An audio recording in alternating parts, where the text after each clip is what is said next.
Hello, good morning everyone. In the last video lecture we have completed up to question number 7. Today we will start from question number 8. So let's see what is given. See the question number 8. A train travels 360 km at a uniform speed. If the speed had been 5 km per hour more, it would have taken 1 hour less for the same journey. Find the speed of the train. अब ये question देखने के बाद आपको पता चलेगा कि इस टाइप का एक क्वेश्चन आप ऑलरेडी सॉल्व कर चुके हो। एक्सरसाइज 4.1 वर्ड प्रॉब्लम का सबसे लास्ट वाला क्वेश्चन, ठीक है। बस इसमें फ़र्क ये है कि वहाँ पे क्या दिया हुआ था, जो जो नया स्पीड था वो बोल रहा था कि अगर वो स्पीड को कम कर दिया जाए, ठीक है, कम कर दिया जाए, और यहाँ पे क्या कर दिया है, स्पीड को बढ़ाने की बात बोल रही है, ठीक है ना। यहाँ पे स्पीड को बढ़ाने के बाद किया जा रहा है, तब इसको कैसे सॉल्व करेंगे, ठीक है। जैसा वहाँ पे सॉल्व किए थे सेम उसी तरीके से यहाँ पे भी हम लोग सॉल्व करेंगे, ठीक है। चलिए देखिए, तो डिस्टेंस कितना दिया है 360 किलोमीटर। तो दो स्टेशन ले लेते हैं, एक है ए और एक है बी, दोनों के बीच का डिस्टेंस कितना है 360। तो स्टार्ट करते हैं हम लोग यूनिफॉर्म स्पीड से। लेट द यूनिफॉर्म स्पीड कितना ले लेते हैं हम लोग, x किलोमीटर पर आवर, ठीक है। अब आपको सभी को फॉर्मूला ये पता होगा कि speed equal to distance by time होता है, तो time equal to distance by speed. तो फर्स्ट केस में देखिए, तो फर्स्ट केस में डिस्टेंस तो उतना ही रहेगा, डिस्टेंस में तो कोई चेंज है नहीं। तो अभी उसका ये स्पीड हम लोग कितना लेकर के चल रहे हैं x, तो उस हिसाब से फर्स्ट केस में उसको कितना टाइम लगेगा, डिस्टेंस बाई स्पीड। तो डिस्टेंस कितना है 360 और स्पीड कितना है अभी का स्पीड है x, तो कितना हो जाएगा 360 बाई x, ठीक है। चलिए, अब तो क्वेश्चन का दूसरा पार्ट क्या है, दूसरा पार्ट ये है कि अगर उसकी स्पीड को 5 किलोमीटर पर आवर बढ़ा दिया जाए, ठीक है, क्या किया जाए, बढ़ा दिया जाए। चलिए, if the speed increase by 5 kilometre per hour, then new speed, उसका न्यू स्पीड कितना हो जाएगा x plus 5 kilometre per hour. More बोला है तो यहाँ पे ऐड ही करना है। तो इस केस में टाइम कितना लगेगा भाई, डिस्टेंस बाई स्पीड लगेगा। तो डिस्टेंस तो 360 और वो तो सेम ही रहेगा, बस स्पीड यहाँ पे चेंज होगा, कितना x प्लस 5 हो जाएगा, ठीक है। और यहाँ पे क्वेश्चन में टाइम डिफरेंस कितना दिया हुआ है कि अगर उसका स्पीड अगर हम लोग 5 किलोमीटर पर आवर बढ़ा दे रहे हैं, तो उसको जहाँ वो जा रहा था उसको जाने में 1 घंटे का कम समय लगेगा, ठीक है ना। पहले वाले क्वेश्चन में क्या था कि अगर स्पीड को कम कर दे तो 3 घंटे ज़्यादा समय लगता है, लेकिन यहाँ पे क्या है कि अगर स्पीड को हम 5 किलोमीटर पर आवर बढ़ा दें तो जहाँ वो जा रहा है उसको जाने में 1 घंटे का कम समय लगेगा। एक एग्जाम्पल के तौर पर मानिए कि अगर कोई ट्रेन 100 किलोमीटर पर आवर की स्पीड से जा रहा है, ठीक है, तो उसको जाने में मान लीजिए 5 आवर्स लग रहे हैं। 100 मतलब एक स्पीड है कि 100 किलोमीटर पर आवर की स्पीड से जा रहा है, तो उसको 5 आवर्स लग रहे हैं। अब उसकी स्पीड को बढ़ा दिया जाए, कितना बढ़ा दिया जाए 5, तो कितना हो जाएगा 105। तब उसको जाने में क्या लग रहा है, 1 घंटे का कम समय लग रहा है। 1 घंटे का कम समय मतलब 4 आवर्स लग रहे हैं, ठीक है। तो अब ये बताइए, इस केस 1 और केस 2 में टाइमिंग किस में ज़्यादा लग रहा है, टाइमिंग किस में ज़्यादा लग रहा है। तो याद रखिएगा, जहाँ स्पीड कम है टाइमिंग वहाँ ज़्यादा लगेगा। तो ये फर्स्ट वाला केस में T1 होगा और सेकंड वाला केस में क्या होगा T2। तो जो पुराना क्वेश्चन जो हम लोग सॉल्व किए थे एक्सरसाइज 4.1 में, उसमें क्या था T2 बड़ा था और T1 छोटा था। लेकिन इस वाले केस में क्या है कि T1 बड़ा होगा, क्यों, जहाँ स्पीड कम होता है वहाँ पे ज़्यादा समय लगता है। ये कॉमन सेंस की बात है, ठीक है। यहाँ पे समझ सकते हैं कि अभी मान लीजिए स्पीड कम है तो उसको लगा 5 घंटे, अब मैं स्पीड बढ़ा दूँ उसको कम टाइम लगेगा ना, तो उसके उस हिसाब से T1 हमारा बड़ा होगा और T2 क्या होगा, छोटा होगा, ठीक है। तो चलिए इक्वेशन बनाते हैं। यहाँ पे टाइम डिफरेंस कितना दिया है, 1 घंटे का, 1 घंटे का टाइम डिफरेंस दिया है कि उसको जाने में। अब देखिए यहाँ पे तो क्या करेंगे हम लोग, T1 minus T2 equal to 1 लिखेंगे, क्यों, T1 का वैल्यू बड़ा है और T2 का वैल्यू क्या है, छोटा है, ठीक है। एक्सरसाइज 4.1 जो सॉल्व किए थे वहाँ पे T2 बड़ा था और T1 छोटा था, ठीक है ना। तो यहाँ पे कॉमन सेंस की बात है केवल, ज़्यादा बहुत बड़ा कॉन्सेप्ट है नहीं, बस कॉमन सेंस लगाना है आपको। आपको सोचना है कि किस केस में स्पीड ज़्यादा होगा, अरे सॉरी, टाइम किस में ज़्यादा लगेगा, ठीक है। तो जहाँ स्पीड कम होगा टाइम वहाँ पे ज़्यादा लगेगा, और जहाँ पे अगर हम स्पीड को बढ़ा देंगे तो टाइम कम लगेगा। तो फर्स्ट केस में क्या था, स्पीड कम था तो टाइम ज़्यादा लगा। सेकंड केस में हम क्या किए, स्पीड को बढ़ा दिए तो टाइम क्या लगेगा, कम लगेगा। तो T1 minus T2 equal to हो जाएगा 1। उसके बाद ये वैल्यू को पुट कर दीजिए, T1 का वैल्यू था 360 बाई एक्स माइनस, और T2 का वैल्यू था 360 बाई एक्स प्लस 1, ठीक है। तो इसको आपको क्या करना है, केवल सिंप्लीफाई करना है, ठीक है। तो यहाँ तक मैंने सॉल्व कर दिया, अब आगे सिंप्लीफाई आप खुद से करेंगे। चलिए, अब आते हैं क्वेश्चन नंबर 9 पे। क्वेश्चन नंबर 9 को समझते हैं क्या दिया हुआ है। देखिए, two water taps, water tap मतलब नल, नल की बात हो रही है यहाँ पे। Two water taps together can fill a tank in 9 whole 3 by 8 hours. मतलब एक टैंक है मेरे पास, मान लीजिए यहाँ पे एक टैंक है, ठीक है, दो वाटर टैप है आपके पास, एक है बड़ा वाटर टैप है और एक मान लीजिए एक छोटा वाला वाटर टैप है, ठीक है। यहाँ पे देखिए the tap of the larger diameter, ये क्या है आपका लार्जर डायमीटर, मतलब ये मोटा टैप है, takes 10 hour less than the smaller one to fill the tank separately. अगर मान लीजिए कि इनको एक एक करके खोले तो जैसे ये छोटा वाला टैप जितना समय लेगा, ठीक है, उससे 10 घंटा कम समय कौन लेगा, ये बड़ा वाला लेगा, क्योंकि ये देखिए लार्जर डायमीटर है तो ज़्यादा पानी जाएगा, ज़्यादा वॉल्यूम जाएगा पानी का, तो वो टैंक जल्दी भरेगा, ठीक है ना। दोनों को एक साथ कर रहे हैं तो कितना टाइम ले रहा है, 9 होल 3/8। अगर सेपरेटली करेंगे तो छोटा वाला जितना समय लेगा उससे 10 घंटे कम समय लेगा कौन सा, बड़ा वाला। मान लीजिए कि अगर इसको छोटे वाले टैप से फिल करने में मान लीजिए अपने को लग रहा है 30 आवर्स का टाइम लग रहा है, ठीक है, मान लेते हैं कि छोटे वाले टैप से फिल करने में 30 आवर्स लग रहा है, तो ये जो लार्जर वाला टैप है उससे अपने को कितना टाइम लगेगा, 10 आवर्स का, मतलब 20 आवर्स में हमारा ये फिल कर देगा, ठीक है ना। तो ये हो गया क्वेश्चन, समझ में आ गया होगा।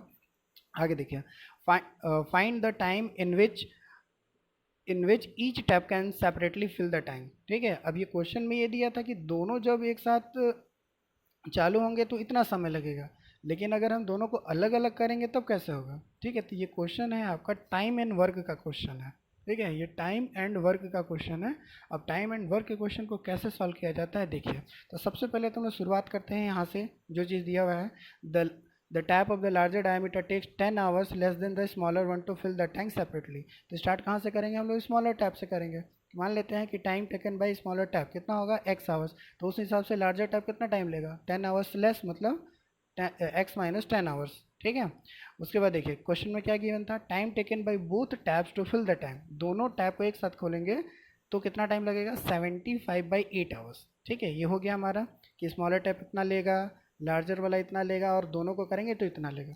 तो देखिए टाइम एंड वर्क के क्वेश्चन को क्या किया जाता है, यहाँ पे जितने भी टाइम दिए हुए हैं सबको रेसिप्रोकल करके ऐड किया जाता है, ठीक है। क्या करते हैं, रेसिप्रोकल करके ऐड करते हैं। तो देखिए फर्स्ट वाले का रेसिप्रोकल हो जाएगा कितना, 1/x हो जाएगा यहाँ पे, और सेकंड वाले का रेसिप्रोकल हो जाएगा 1/x - 10 हो जाएगा, और देखिए 75/8 का रेसिप्रोकल करेंगे मतलब उल्टा करेंगे तो कितना आ जाएगा, 8/75 होगा, ठीक है। बस इतना ही करना था, टाइम एंड वर्क के क्वेश्चन को ऐसे ही किया जाता है, ठीक है। ये फर्स्ट टैप के लिए था, ये सेकंड टैप के लिए था, दोनों को मिलाएंगे तो इतना टाइम लगेगा, ठीक है। तो ये बन गया इक्वेशन हमारा। अब इस इक्वेशन को आप आसानी से सॉल्व कर सकते हैं, ठीक है। तो चलिए अब आता है नेक्स्ट क्वेश्चन पे। नेक्स्ट क्वेश्चन है हमारा क्वेश्चन नंबर 10। क्वेश्चन नंबर 10 को देखते हैं, समझते हैं क्या चीज़ दिया है।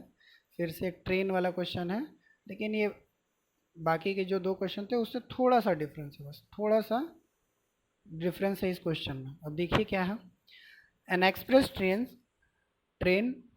Takes 1 hour less than a passenger train, ठीक है। मतलब देखिए पुराना क्वेश्चन और इस क्वेश्चन में क्या डिफरेंस है ये बता रहा हूँ। पहले वाले के क्वेश्चन में क्या था, ट्रेन एक ही था, एक बार स्पीड उसका ज़्यादा था, ठीक है, और दूसरे बार उसका स्पीड कम था, मतलब ट्रेन एक ही था, बस स्पीड को कम और ज़्यादा किया जा रहा था, ठीक है। लेकिन यहाँ पे क्या कर दिया गया है, दो ट्रेन लिया गया है, एक है एक्सप्रेस ट्रेन और एक है पैसेंजर ट्रेन। अब एक्सप्रेस ट्रेन नाम से ही दिख रहा है कि वो ज़्यादा स्पीड में जा रहा होगा, और पैसेंजर वाला ट्रेन क्या होगा, वो धीरे धीरे जा रहा होगा, ठीक है ना। बस डिफरेंस यही है और कुछ भी नहीं है। पहले वाले केस में क्या था कि ट्रेन एक ही था, एक बार स्पीड ज़्यादा था, एक बार स्पीड कम था, स्पीड ज़्यादा और कम के बीच में अपने को देखना था टाइम डिफरेंस, ठीक है। यहाँ पे क्या है, ट्रेन दो हैं, एक एक्सप्रेस ट्रेन है और एक आपका पैसेंजर ट्रेन है, ठीक है। चलिए तो यहाँ पे डिस्टेंस दिया हुआ है कितना, 132 kilometre between Mysore and Bangalore if the average speed of the express train is 11 kilometre per hour more than that of the passenger train. मतलब बोला जा रहा है कि देखिए दो ट्रेन है हमारे पास, एक है हमारे पास एक्सप्रेस ट्रेन है और एक है हमारे पास पैसेंजर ट्रेन है, ठीक है।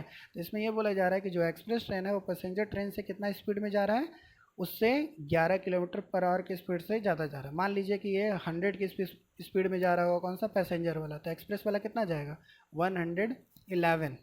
111 किलोमीटर पर आवर की स्पीड से वो जाएगा। यहाँ पे दिखा है कि 11 किलोमीटर पर आवर ज़्यादा है किसका, एक्सप्रेस ट्रेन का, ठीक है ना। चलिए find the average speed of the to train. अब दोनों ट्रेन का आपको स्पीड निकालना है, ठीक है। तो शुरुआत वैसे ही, डिस्टेंस तो हमारा सेम ही रहेगा, डिस्टेंस में कोई फ़र्क नहीं है, तो दो स्टेशन ले लेते हैं और डिस्टेंस कितना है हमारा, 132 किलोमीटर। स्टार्ट करते हैं हम लोग कहाँ से, average speed of passenger train. क्यों? एक्सप्रेस ट्रेन को कंपेयर किया गया है पैसेंजर से, तो शुरुआत हम पैसेंजर से करेंगे। तो पैसेंजर ट्रेन कितना ले लेते हैं? x किलोमीटर पर आवर, तो उस हिसाब से एक्सप्रेस ट्रेन का कितना हो जाएगा? x plus 11 kilometre per hour. ठीक है, चलिए। तो speed equal to distance by time, time equal to distance by speed, ठीक है, ये तो सबको पता था। चलिए, तो फर्स्ट केस देखते हैं। Time taken by passenger train, passenger train कितना टाइम लेगा? डिस्टेंस बाई स्पीड, तो पैसेंजर ट्रेन का स्पीड कितना है? x है, ठीक है, तो उसका टाइम कितना हो जाएगा? 132 बाई एक्स होगा। ठीक है, वैसे ही एक्सप्रेस ट्रेन का कितना हो जाएगा? 132 बाई एक्स प्लस 11, क्योंकि एक्सप्रेस ट्रेन कितना स्पीड से जा रहा है वो? x plus 11 kilometre per hour. ठीक है, बस हो गया। अब जैसे उस क्वेश्चन में हम लोग T1 और T2 को कंपेयर किए थे, तो यहाँ पे भी हम लोग को T1 और T2 को कंपेयर करना है। तो ये कॉमन सेंस की बात है, बताइए कौन किसमें ज़्यादा टाइम लगेगा? पैसेंजर ट्रेन ज़्यादा टाइम लेगा कि एक्सप्रेस ट्रेन ज़्यादा टाइम लेगा? ठीक है, जो धीरे धीरे चलेगा वही ना ज़्यादा टाइम लेगा, तो पैसेंजर ट्रेन ज़्यादा टाइम लेगा। यहाँ पे T1 बड़ा होगा और T2 छोटा होगा। ठीक है ना, यहाँ पे किसकी बात हो रही है? टाइमिंग की बात हो रही है, स्पीड की नहीं, टाइमिंग की बात हो रही है कि पैसेंजर ट्रेन ज़्यादा टाइम लेगा और एक्सप्रेस ट्रेन कम टाइम लेगा। और दोनों के बीच का टाइम डिफरेंस क्वेश्चन में दिया हुआ है कितना? 1 आवर का दिया हुआ है। बस जैसा पहले किए थे वैसा ही करेंगे, T1 minus T2 equal to 1। फिर उसके बाद देखिए क्या करना था आपको? 132 by x minus 132 by x plus 11 equal to, यहाँ पे आपका 1 होगा। ठीक है, ये हो जाएगा आपका 1 यहाँ पे। अब आपको क्या करना है? इस इक्वेशन को उससे सॉल्व करना है। ठीक है, बहुत ही आसान क्वेश्चन था, पहले का टाइप ही था, बस यहाँ पे दो ट्रेन को ले लिया गया था और कुछ भी नहीं है यहाँ पे। ठीक है, तो ये क्वेश्चन भी हमारा कंप्लीट हो गया। चलिए, अब आते हैं एक लास्ट क्वेश्चन है। लास्ट क्वेश्चन है, उसको समझते हैं क्या है। Sum of the areas of two square, दो स्क्वायर की बात हो रही है। Sum of the areas of two square is 468 metre square if the difference of their perimeter is 24 metre, find the sides of the two square. ठीक है, तो दो स्क्वायर की बात हो रही है, तो चलिए दो स्क्वायर ले लेते हैं हम, एक बड़ा ले लेते हैं और एक छोटा ले लेते हैं। ठीक है, तब ना जा करके डिफरेंस निकलेगा, इसलिए एक बड़ा और एक छोटा लेते हैं। तो बड़े वाले का साइड में ले लेता हूँ x और छोटे वाले का साइड y। तो उस हिसाब से बड़े वाले का एरिया कितना हो जाएगा? Side into side x square, और छोटे वाले का एरिया कितना हो जाएगा? y into y square. हो गया। चलिए, तो फर्स्ट स्टेटमेंट था सम ऑफ द एरियाज, मतलब दोनों के एरिया को सम करिए, x square plus y square, x square plus y square equal to 468। इसको इक्वेशन 1 करके छोड़ दीजिए। अभी आगे देखते हैं आगे का स्टेटमेंट क्या है। आगे का स्टेटमेंट है पैरीमीटर पे। किस पे है? पैरीमीटर पे, कि दोनों का पैरीमीटर का डिफरेंस 24 है। तो चलिए दोनों का पैरीमीटर भी निकाल लेते हैं। तो फर्स्ट वाले का पैरीमीटर कितना होगा? पैरीमीटर का फॉर्मूला होता है 4 इंटू साइड, तो हो जाएगा 4 इंटू एक्स, और सेकेंड वाले का पैरीमीटर हो जाएगा 4 इंटू वाई। तो बड़ा मैंने किसको लिया है? एक्स वाले को लिया है, तो डिफरेंस लेंगे तो बड़ा वाला एक्स होगा, छोटा वाला वाई होगा। तो उस हिसाब से दोनों का डिफरेंस पैरीमीटर का 4x minus 4y equal to 24 question में गिवन है। यहाँ पे देखिए क्वेश्चन में गिवन है कि दोनों का पैरीमीटर का डिफरेंस 24 है। ठीक है, तो चलिए अब इसको सॉल्व करते हैं हम लोग। 4 यहाँ से कॉमन हो जाएगा, इसको सिंप्लीफाई करेंगे तो आएगा x minus y equal to 6। ठीक है, तो अब सोच रहे होंगे कि यहाँ पे क्वाड्रेटिक है तो x और y दोनों है, तो कैसे सॉल्व करेंगे? तो करना कुछ नहीं है, यहाँ पे इक्वेशन नंबर 2 है, वहाँ से क्या करिए आप x का वैल्यू उठाइए। x इक्वल टू कितना है? 6 प्लस वाई है, और इस x का वैल्यू पुट कर दिए इक्वेशन 1 पे। ठीक है, ये देखिए जो इक्वेशन 1 है, इक्वेशन 1 पे पुट कर दीजिए। चलिए आगे यहाँ पे मैंने सॉल्व किया है। Putting the value of x in equation 1, तो इक्वेशन 1 में जो x था, x के जगह पे 6 प्लस वाई पुट हो जाएगा। तो देखिए 6 plus y bracket whole square plus y square equal to 468। इसको सिंप्लीफाई करिए, तो इसको सिंप्लीफाई करने पे आपको किसका वैल्यू मिलेगा? y का वैल्यू मिल जाएगा। अब y का वैल्यू मिलने के बाद क्या करिए? y का वैल्यू पुट कर दीजिए, ये जो इक्वेशन आया था ना, x equal to 6 plus y, तो वहाँ से आपका x का भी वैल्यू निकल जाएगा। ठीक है, तो दोनों जो भी स्क्वायर थे दोनों, उसका साइड आपका निकल गया, बस यही तो फाइंड करना था अपने को। ठीक है ना, तो यहाँ तक समझ में आ गया होगा आपको। तो यहाँ पे हमारा ये एक्सरसाइज 4.3 पूरा कंप्लीट हो जाता है। नेक्स्ट वीडियो में जब मिलेंगे हम तो एक्सरसाइज 4.4 को सॉल्व करेंगे, और एक और मेथड था जो सॉल्व करने का, कंप्लीटिंग द स्क्वायर मेथड, वो कंप्लीटिंग द स्क्वायर मेथड मैं आपको समझाऊंगा। ठीक है, तो यहाँ पे अपने 2 मेथड सीख चुके हैं। कौन कौन सा मेथड? एक है फैक्टराइजेशन मेथड और एक क्या है? Quadratic formula method. ठीक है, तो अभी जितने भी वर्ड प्रॉब्लम ये सब आ रहे हैं, अब कोशिश करिए कि क्वाड्रेटिक से सॉल्व करिए। ठीक है ना, इससे क्या हो जाएगा? आपका हैबिट बन जाएगा क्वाड्रेटिक फार्मूला से सॉल्व करने का। ठीक है, क्योंकि फैक्टराइजेशन से तो ऑलरेडी सॉल्व कर चुके हो बहुत बार, लेकिन यहाँ पे क्या करना है आपको? ज़्यादा से ज़्यादा कोशिश करिए कि आप क्वाड्रेटिक फार्मूला से सॉल्व करिए। ठीक है, नेक्स्ट वीडियो में जब मिलेंगे तब हम सॉल्व करेंगे कंप्लीटिंग द स्क्वायर मेथड और एक्सरसाइज 4.4 को भी कंप्लीट करेंगे। ठीक है, तो तब तक के लिए गुड बाय।